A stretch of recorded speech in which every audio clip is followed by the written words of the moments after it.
여러분 대부분 생일이 지났을 것 같아요. 생일이 언제이십니까? 모르실 분은 없겠죠. 그러면 생일날의 주인공은 누굴까요? 부모님인가요? 아니면 태어난 나 자신일까요? 생일날 사람들로부터 축하를 받는 모습을 보면 나 자신이 분명하죠. 그렇지만 생명을 받아 이 세상에 태어날 때까지 우리가 한 일이 뭐가 있을까요? 아무것도 없죠. 전 세계 인구수가 82억 명 정도 된다고 하는데 그 가운데 하나라도 우리는 분명 축하받을 자격이 있습니다. 그렇지만 우리가 태어나고 성장하는 데 있어서 우리가 한 일은 그렇게 많지 않은 것 같아요. 생각해 보면 아버지, 어머니가 많은 수고를 하셨는데 어머니가 더 수고를 많이 한 것 같아요. 태중에 10달을 고이 기르시고 진통을 겪고 자식을 낳아 주셨어요.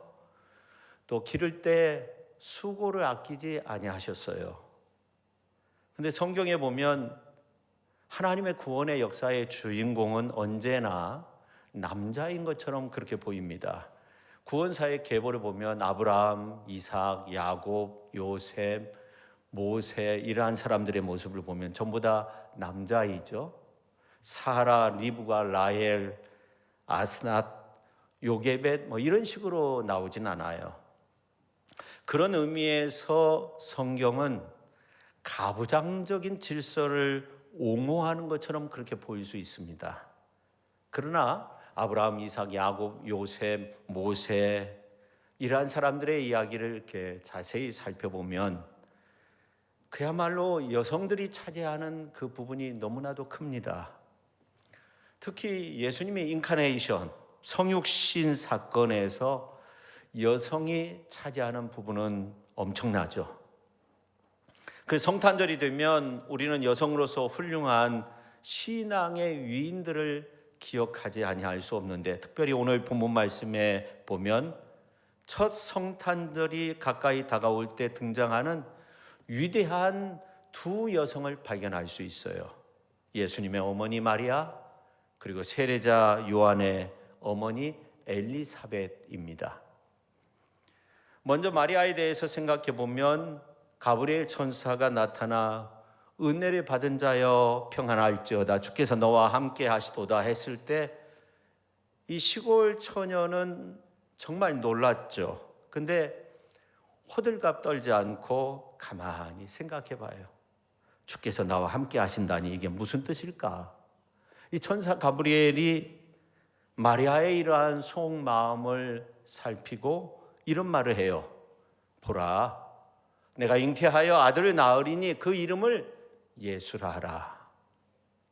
그러고는 예수라는 아이가 장차 어떤 분이 될 것인가에 관한 말씀도 하게 되는데 그분은 큰 자가 되고 가장 높으신 분의 아들이라 불릴 것이고 주 하나님께서 그에게 조상 다윗의 왕위를 주실 것이고 그의 나라가 무궁하리라 그렇게까지 말을 해요. 이게 무슨 황당한 말입니까? 별을 봐야 별을 따는 거 아닙니까? 남자를 모르는 가운데 마리아가 너무나 과분한 말을 들은 거예요. 마리아는 즉시 이 일을 도저히 이해할 수 없다고 그렇게 말을 해요. 오늘 34절에 있는 말씀을 보면 나는 남자를 알지 못하니 어찌 이 일이 있으리이까? 그러자 가브리엘은 비로소 이 마리아의 가슴에 드리워진 의혹의 베일을 벗겨주는데 오늘 35절 말씀이에요. 성령이 내게 임하시고 지극히 높으신 이의 능력이 너를 덮으시리니 이러므로 나실 바 거룩한 이는 하나님의 아들이라 일컬어지리라. 태어날 아기는 생명의 근원이신 하나님께로부터 온다는 거예요. 여러분 마리아는 이 말을 완전히 이해했겠습니까? 지금 여러분들 같으면 알 듯 모를 듯 할 것 같아요. 하지만 마리아는 하나님이 하시는 일이 그분의 뜻대로 이루어져야 한다고 느껴요. 완전히 이해할 수는 없지만 하나님이 하시는 일을 순종함으로 받아들이게 됩니다. 38절에 있는 말씀을 보면 주의 여종여원이 말씀대로 내게 이루어지이다 하매 천사가 떠나가니라, 그렇게 말씀하고 있어요. 여기서 여종이라는 말은 둘레라는 이란 말로 여성인데 노예와 같은 사람을 말한다고 해요. 주의 여종이라는 이 말은 나는 주의 것이니 주의 뜻대로 써주십시오, 그런 말입니다. 결론적으로 마리아의 같은 헌신, 희생, 결단이 있었기 때문에 예수님이 이 땅에 오실 수 있었어요. 마리아는 자신의 미래 전체를 하나님께 내놓은 겁니다. 저는 마리아의 이 같은 모습을 살펴보며 예수님의 오심을 기다리는 이 대림절에 하나님은 또 다른 마리아와 같이 저와 여러분을 기다리고 있는 것은 아닐까, 그런 생각을 해보았습니다. 근데 천사 가브리엘은 마리아가 이러한 헌신과 결단을 하기까지 한 여성에 대해서 설명을 해 주어요. 오랫동안 아기를 낳지 못하던 마리아의 친척 엘리사벳이 하나님의 능력으로 잉태하게 되었다는 겁니다. 사실은 마리아가 이 말을 듣고 결단한 거예요. 성경 보면 그래요. 그 마리아가 어디로 가요? 친족 엘리사벳에게 가요. 오늘 이제 39절에 있는 말씀을 보면 이때 그렇게 시작하는데, 사실은 이 때라는 말이 헬라어로 헤메라라는 그런 말로 바로 그때 그 시간을 말하는 거예요. 그러니까 이날에 그런 말이에요. 그러니까 누가는 마리아가 이날에 일어나자마자 빨리, 그런 표현이 나오죠. 빨리 어디로 갔다고 기록하고 있어요? 친족 엘리사벳이 살던 산골로 간 거예요. 엘리사벳은 늙어서 아이를 갖고 차마 말은 못하고 오늘 이제 24절에 있는 말씀을 보면 숨어 있었어요. 그러니까 마리아가 성탄을 맞이하게 하는데 믿음으로 결단을 하게 만드는 아주 중요한 역할을 한 여성이 엘리사벳이었습니다. 마리아가 어떤 희생도 내가 마다하지 않고 각오를 했어요. 결단을 했어요. 이 엘리사벳의 이야기를 통해서 그렇게 결단한 거예요. 저는 대림절 둘째 주일을 맞이해서 이 두 여인의 그 희한한 만남을 통해서 함께 은혜를 나누고자 하는데, 첫째, 이 마리아와 엘리사벳의 만남은 축복의 통로가 되었다 하는 겁니다. 제가 볼 때 마리아는 아주 평범한 가정에서 태어난 것 같아요. 근데 엘리사벳은 아비야 반열의 제사장 사가랴의 아내로서 아론의 후손이었다고 그렇게 말씀하고 있어요. 근데 엘리사벳이 결혼했지만 나이가 많은데도 아이를 낳지 못했어요. 근데 노년에 기적적으로 임신을 하게 돼가지고 아이를 낳게 되는데 그 이름이 요한이었어요. 근데 마리아와 엘리사벳이 친족 관계에 있었다고 그렇게 말합니다. 그런데 마리아가 예수님을 잉태한 후, 아니, 천사 가브리엘의 말을 들은 바로 그날 일어나서 빨리 나사렛을 떠나서 낯선 곳으로 여행을 하게 되죠.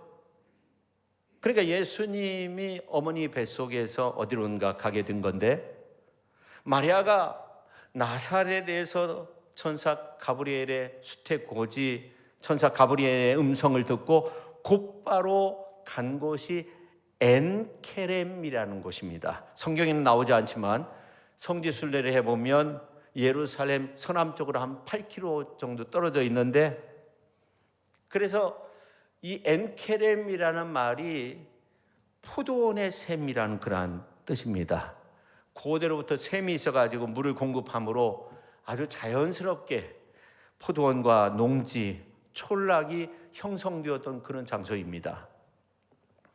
근데 나사렛에서 엔케림까지는 상당한 거리에 있었어요. 지금도 이곳은 이제 아름다운 촌락을 형성하고 있고 순례자들의 발걸음이 끊이지 않는데 마리아 방문교회가 이곳에 있다고 하는데, 근데 교회 마당에 마리아와 엘리사벳의 만남을 기념하는 조각상이 있어요. 유명한 조각상인데 이 화면에도 이제 나오는데 누가 마리아하고 누가 엘리사벳일 것 같아요?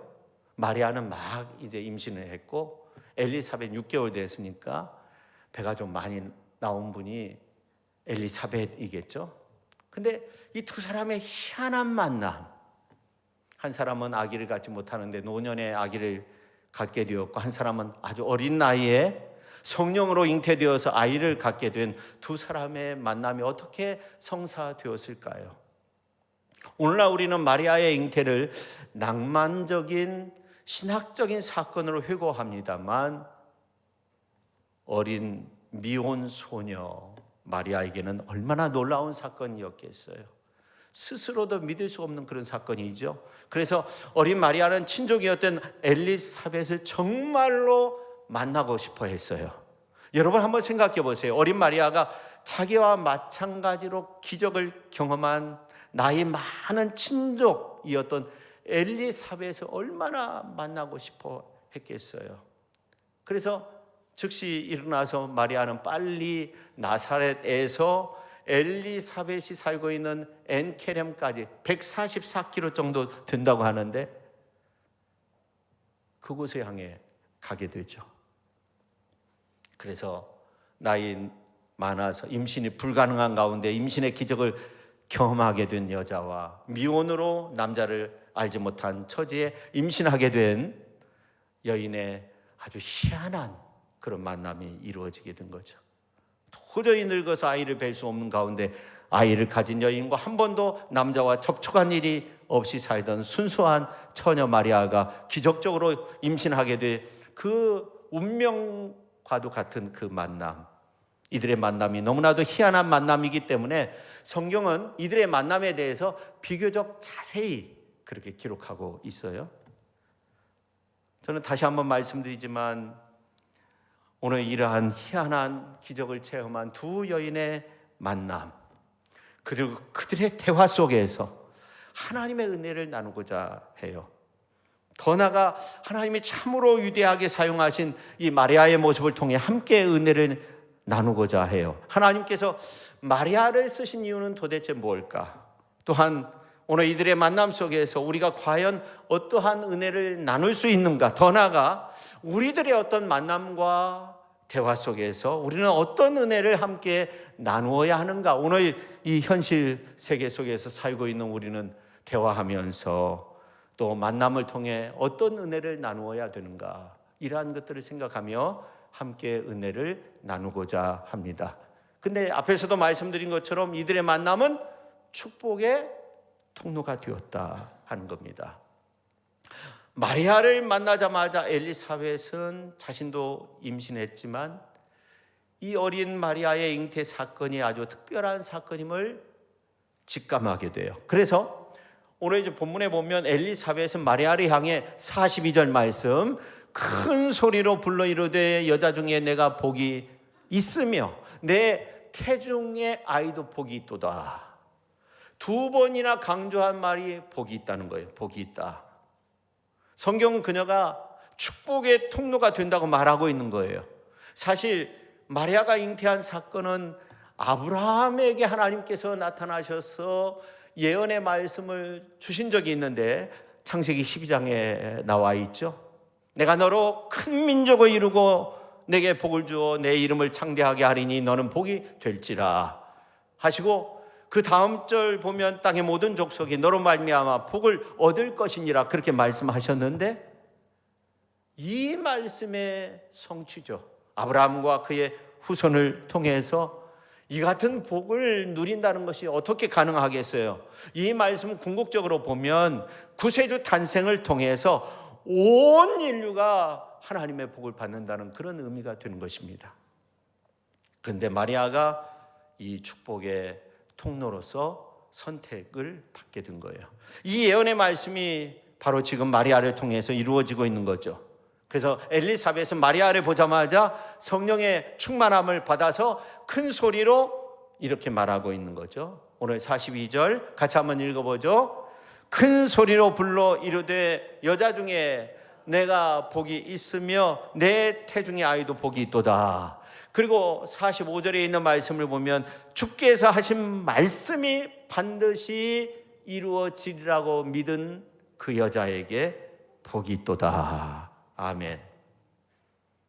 다시 말씀드리지만 엘리사벳이 마리아에게 쏟아놓는 말이 뭐예요? 내가 복이 있다. 그래서 오늘 이제 말씀을 보면 복이라는 말이 한 4번 정도 나오는데 2번이 마리아를 향해서 복이 있다. 쉬운 언어로 당신은 하나님의 언약 안에 축복의 통로가 되었다. 그런 말이에요. 성도 여러분, 이 땅에 태어나는 대부분의 사람들은 자기 존재 하나만의 행복을 얻기 위해서 그것을 붙들고 씨름하다가 세상 떠납니다. 그런데 내 인생이 다른 이웃들을 축복하는 도구로 쓰임받을 수 있다면 이보다 더 큰 보람, 이보다 더 큰 감동이 어디 있겠습니까? 그런데 소녀 마리아가 바로 온 세상을 축복하는 통로로 쓰임받게 되었다는 거예요. 선택을 받았다는 거예요. 근데 중요한 사실은 하나님은 마리아만 아니라 오늘 저와 여러분도 동일한 이유로 쓰임받기를 원하신다는 거예요. 다른 말로 표현하면 이 자리에 계신 모든 분들이 하나님의 축복의 통로가 되길 하나님께서 원하신다는 겁니다. 그래서 우리가 자주 부르는 복음성가 중에 뭐가 있어요?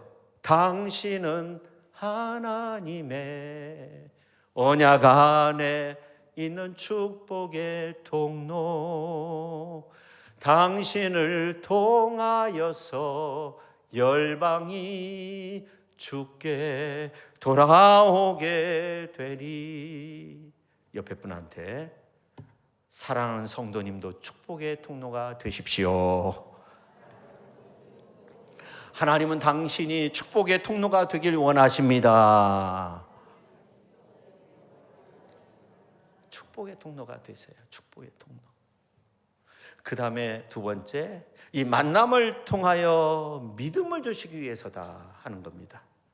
저는 우리 교회가 이 마리아와 엘리사벳의 그런 만남과 같은 그런 모습의 장소가 되어야 한다고 생각합니다. 우리가 하나님에 대한 확신이 없을 때 하나님은 우리의 믿음 없는 거에 대해서 막 꾸짖으면서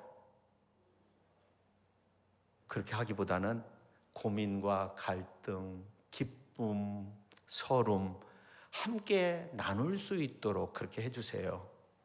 이게 성탄을 맞이하는 우리에게 굉장한 큰 의미를 안겨주는데 이 주님의 몸된 교회는 어떤 의미에서 마리아와 엘리사벳의 만남의 모습과도 같아야 하는 거예요.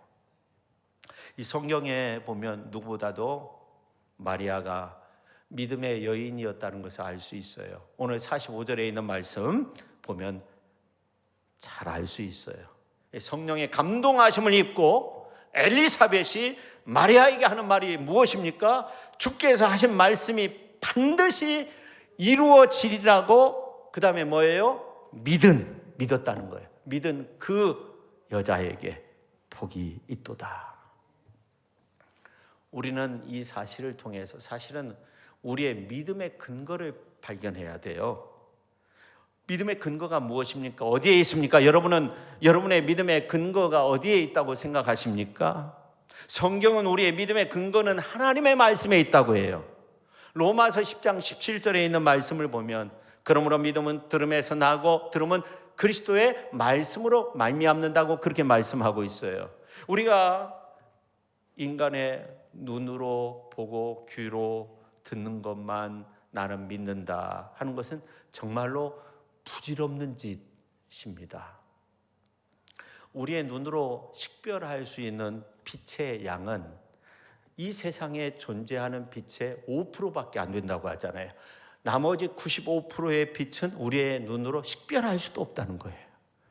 보이는 것만 나는 인정한다 하면 95%를 부정하는 것이 되는 거죠.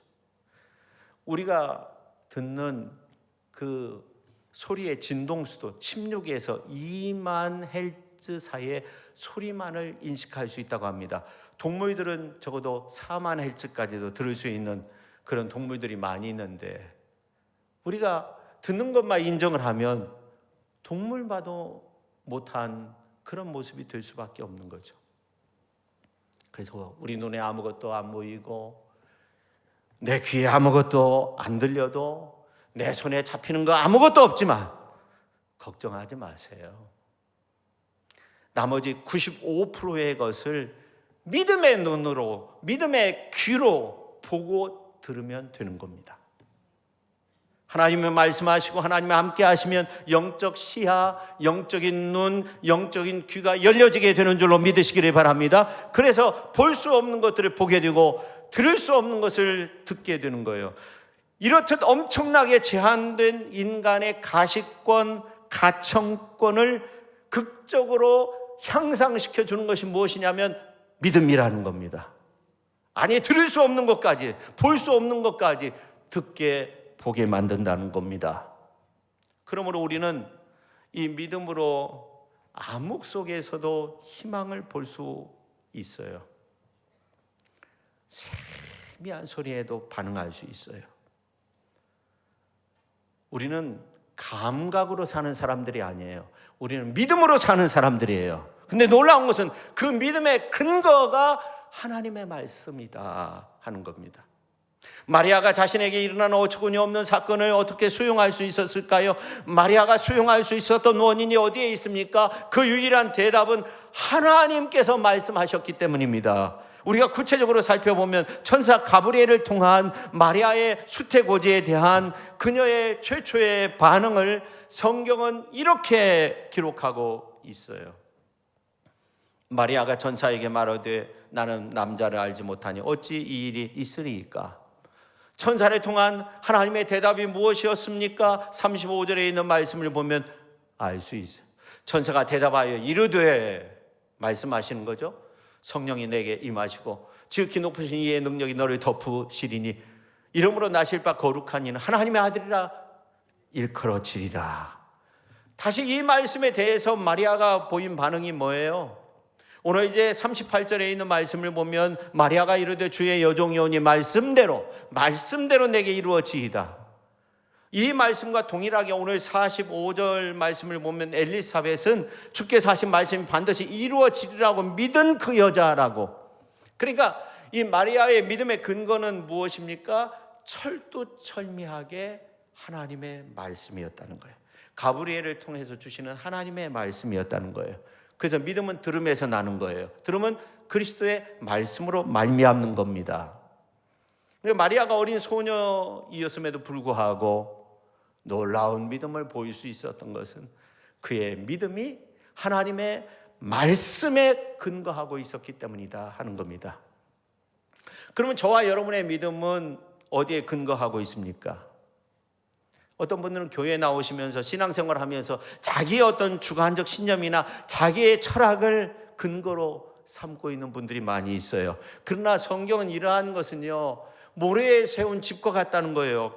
결코 굳건하게 내 신앙의 집을 세울 수 없는 연약한 기초라고 그렇게 말하고 있는 거예요. 그거와 같은 모든 것들은 내 신념, 내 주관이 무너지는 날 다 함께 무너질 수밖에 없다고 그렇게 말하고 있어요. 그래서 욥기서 22장 22절에 있는 말씀을 보면 이렇게 말씀하고 있어요. 같이 한번 읽어볼까요? 너는 하나님의 입에서 교훈을 받고 하나님의 말씀을 내 마음에 두라. 아멘. 오직 하나님의 말씀, 천지는 변해도 변할 수 없는 이 영원한 하나님의 말씀에 우리의 믿음의 뿌리를 박아야, 뿌리를 내리고 있어야 한다는 겁니다. 만약 그렇게 된다면 우리의 믿음은 견고해질 수밖에 없는 거예요. 더 나아가 영원하신 하나님의 말씀, 영원하신 말씀 위에 내 삶의 뿌리가 뻗쳐져 있다면 내 삶은 영원히 변치 않은 반석 위에 기초를 두고 있는 거예요. 하나님의 말씀에 붙잡혀서 사는 거예요. 그런데 이런 어떤 또 믿음은 때로는 희생적 순종을 요구한다는 것을 잊어서는 안 돼요. 이 마리아는 천사를 통해 전달된 하나님의 말씀을 받아들이고 어떻게 보면 미혼모의 삶을 살기로 결정하는데, 그러나 과연 그것이 쉬운 결단이었을까? 예수님이 말씀하신 자기 십자가를 지는 결단이죠. 성도 여러분, 우리가 순종을 결단할 때마다 십자가를 체험할 수 있어요. 야, 이게 바로 십자가구나. 내 몫에 태인 십자가구나. 그렇게 생각될 때가 있어요. 왜냐하면 내가 하나님의 말씀대로 순종하겠다고 할 때 세상에서 어려움 겪을 수 있고 왕따 당할 수도 있고 불이익을 당할 수도 있어요.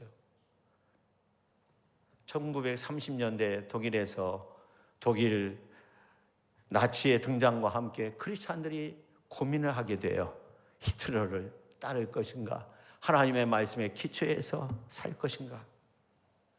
이렇게 고민하고 있었던 사람이 본회퍼라는 사람인데, 그렇게 고민할 때 때마침 미국 유니온 신학교에서 교수로 초빙을 받게 되는데, 내가 1년간 미국에 건너가서 이제 조국 상황을 보고 1년 후에 돌아오면 좀 괜찮아지겠지, 이렇게 생각을 하고 미국으로 가는 배에 몸을 싣게 돼요.